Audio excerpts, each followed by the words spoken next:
Hello, everyone. In today's session, we will be talking about the law of variable proportion and the law of returns to scale. Now, both these laws are related to the production function. Production function establishes the relationship between input and output. What are the inputs that are required for production? Land, labor, capital, and entrepreneurship, the factor inputs. And you're converting that into output or the finished product. Now, the law of variable proportion is related to the short run, and the law of returns to scale is related to the long run.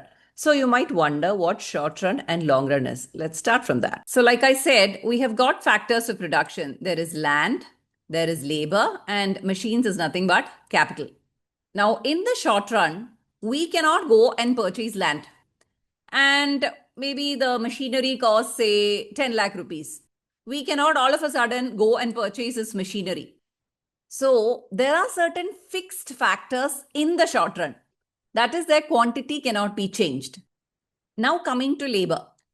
Now, labor is a factor which is very easily available. That is, we can hire more and more laborers. So in the short run, there are certain factors of production which are fixed. Now, in this case, what is fixed? Land is fixed, machinery or the capital is fixed. And what is variable? Variable is the labor.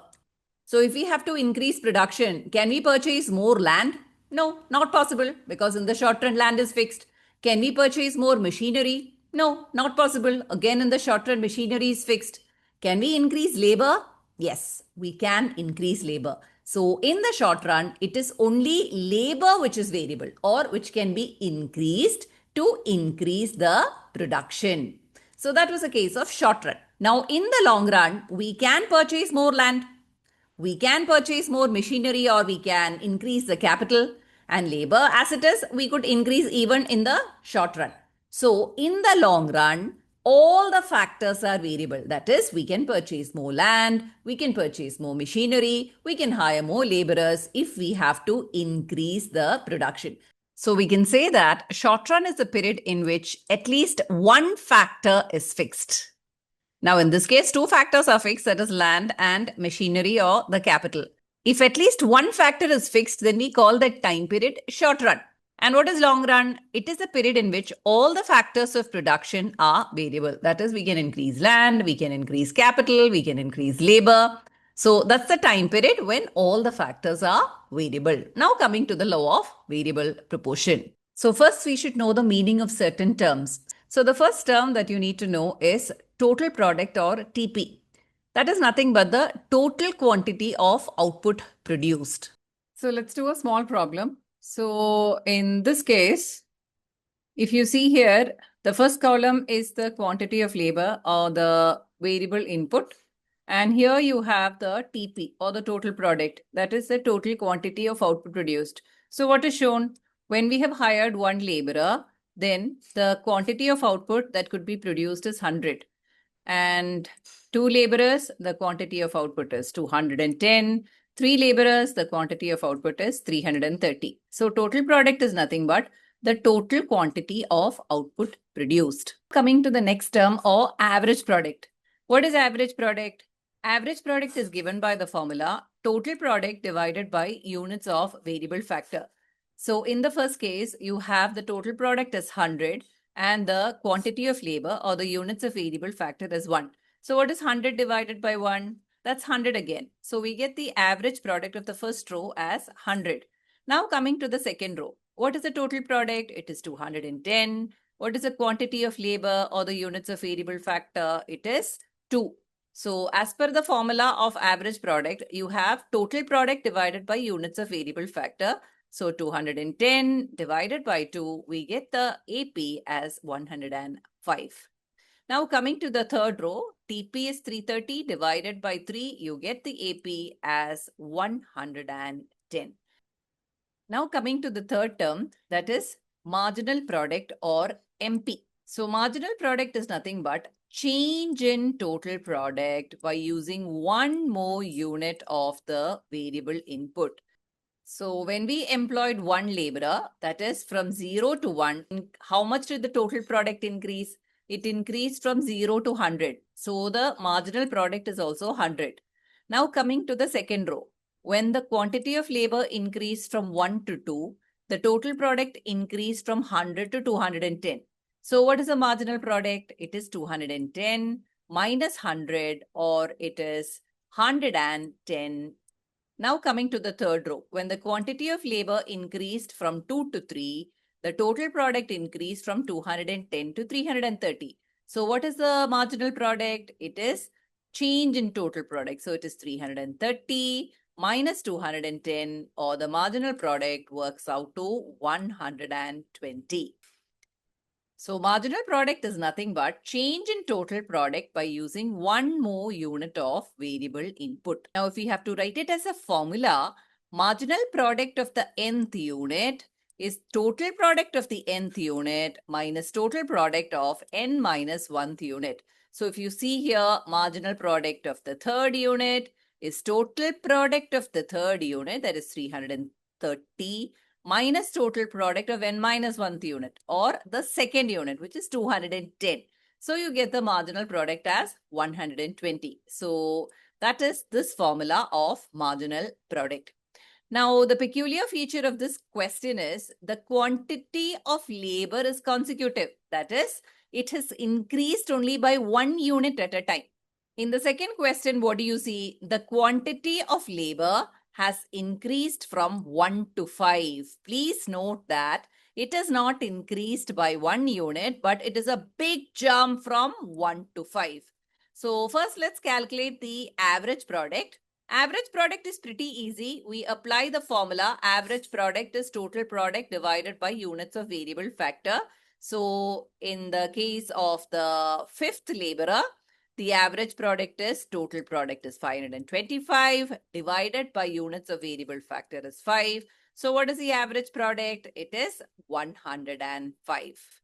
Now coming to the marginal product. Marginal product, always understand, it is the change in total product by using one more unit of the variable input. But please note that here the variable input has not increased by 1 unit. It is increased by 4 units. So we cannot adopt this formula, that is marginal product of the nth unit is total product of nth unit minus total product of n minus 1 unit, simply because there is a big jump. It is not from 1 to 2, 2 to 3. So in this case, we have to use an alternative formula, and the formula is given by marginal product is change in total product divided by change in units of a variable factor.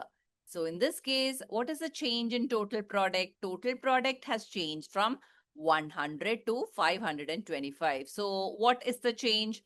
The change is 425. And what is the change in quantity of labor? It has increased from 1 to 5, which means that the change is 4. So applying this formula, it is 425 divided by 4. So what is the marginal product? It is 106. So as I said, law of variable proportion operates in the short run. And in the short run, what is fixed? We know that capital is fixed or machinery is fixed. So all that we have is 4 machines. Okay. And what is variable in the short run? Labor is variable in the short run. So if we have to increase the production, we have to employ more and more laborers. So now we are starting off with the first laborer. So we have employed the first laborer and he has produced 3 cartons.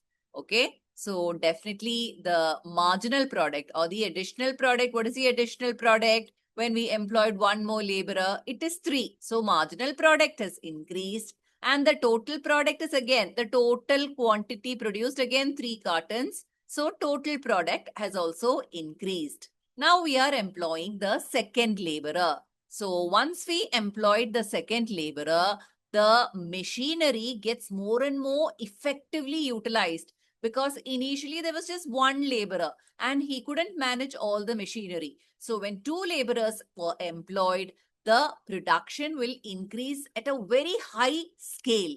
So now we have got production of so much, which means that again, the marginal product has increased and the total product has also increased. Now we are going to employ the third laborer.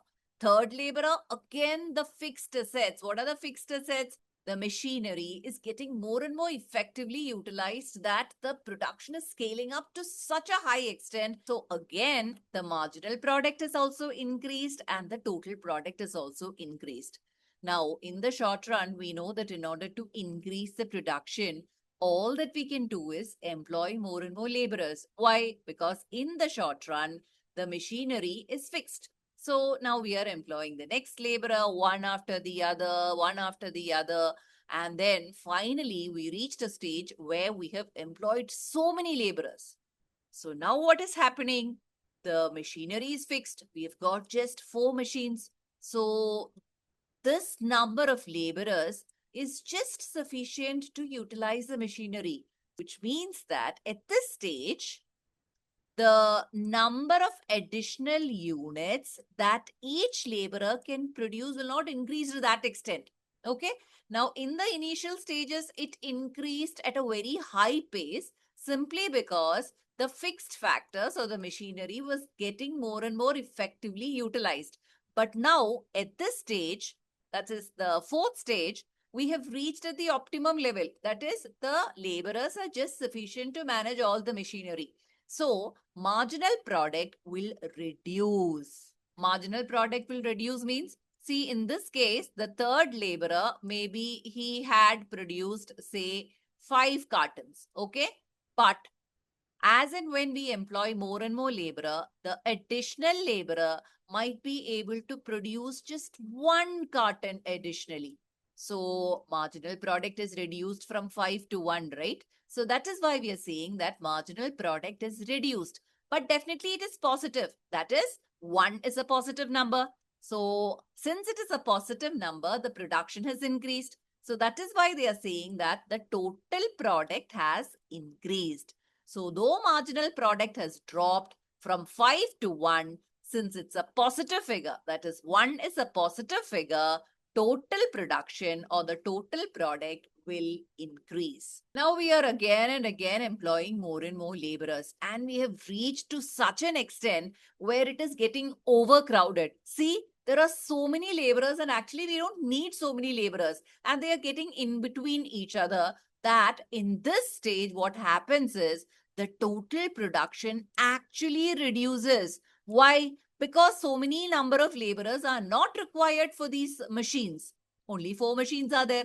Why do we need so many laborers? So you will see that the marginal product reduces and is actually becoming negative. What do you mean by negative? That is, 1 additional laborer is not contributing anything. Actually, the production has reduced. That is the meaning of marginal product is negative, which means that definitely the total production will go down. So these are the various stages in which the law of variable proportion takes us through the production process. So what is happening? Initially, the marginal product is increasing, total product is increasing at such a high pace. And in the second stage, marginal product has reduced but is positive. Since marginal product is positive, total product is increasing. And the final stage, which is a disaster, marginal product is reducing and it's negative, and total product is also reducing.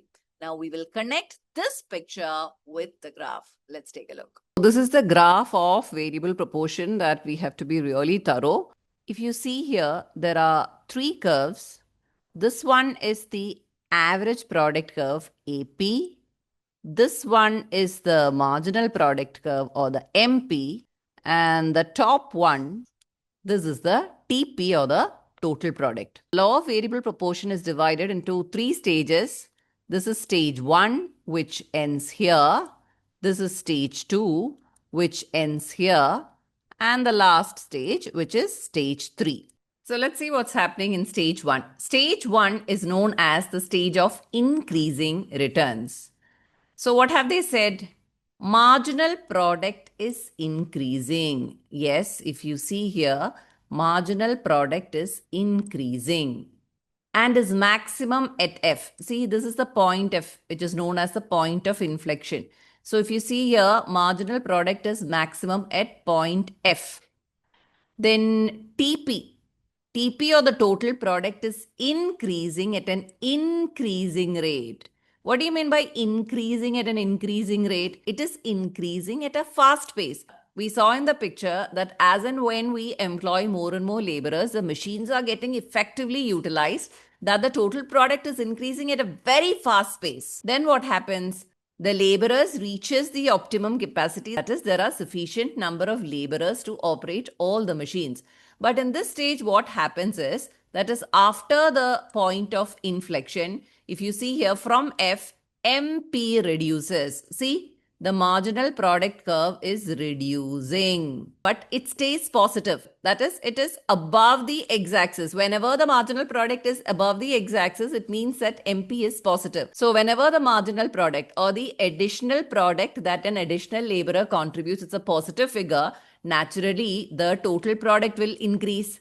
But it will increase at a diminishing rate. What do you mean by diminishing rate? It is not increasing at that fast pace. Here, till here, that is up to the point of inflection, the TP was increasing at a very fast pace, evident by the steep curves. But after point F, the slope becomes more gentle. So what does it mean? The total production is increasing at a slower pace. Why? Because the marginal product is dropping. Whenever the total product is increasing at a slow pace, we call it TP is increasing at a diminishing rate. And what happens to the AP or the average product? Average product is also rising. So here average product is rising and stage 1 ends when AP is maximum. See here, the average product is maximum at the end of stage 1. And always note that whenever marginal product is greater than AP, see here, the marginal product curve is above the AP curve. Whenever the marginal product is above the AP, always the average product will increase. Now coming to stage 2. Stage 2, what is it called? It's called the stage of diminishing returns. So what is happening? Marginal product is reducing but is still positive. See here, marginal product is reducing but it is above the x-axis, which means that it is a positive figure. So again, since it's a positive figure, TP is increasing at a diminishing rate. See the slant? It is increasing at a very slow pace. So initially the slant was like this. If you see here, the initial stage, that is the first stage, see the slant, it is quite steep. Then it becomes gentler. Why is it becoming gentler? It just means that the total product is increasing at a slow pace and it is maximum. What is maximum? The total product is maximum when second stage ends, that is at point H.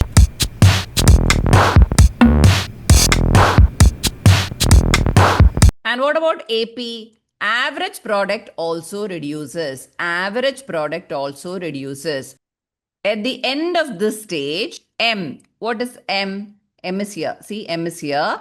Corresponding to the highest point H of TP. If you see here, H and M is lying on the very same line. And at that point, MP is 0. See, at point M, MP is 0 or it touches the x-axis. When MP is less than AP, AP is reducing. Whenever the marginal product curve is less than the AP curve, see, it's lying below the AP curve, AP falls. See, it's falling.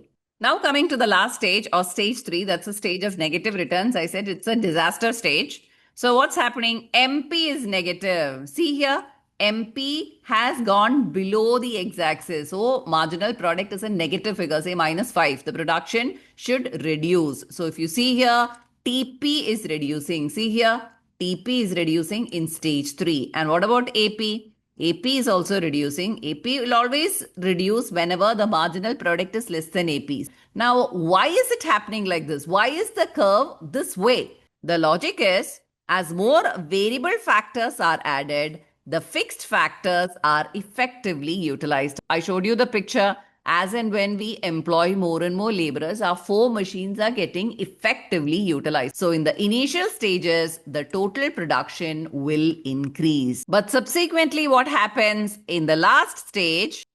Variable factors are too much compared to the fixed factors. That is, there are more laborers than what is required for the 4 machines, which means that it's getting overcrowded and the production is dropping. So the simple logic of law of variable proportion, or why the curve appears this way, is because initially the variable factors are too less when compared to the fixed factors. The laborers are too less compared to the machines. But in the subsequent stages, what happens? The laborers are too many when compared to the fixed factors or the machine. So this is a simple logic that you have to understand about the law of variable proportion.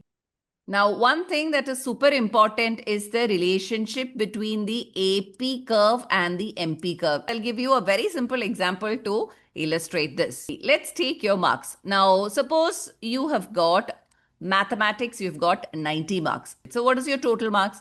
Right now, the total marks is 90 because you have the results of only one subject. And what is the marginal marks?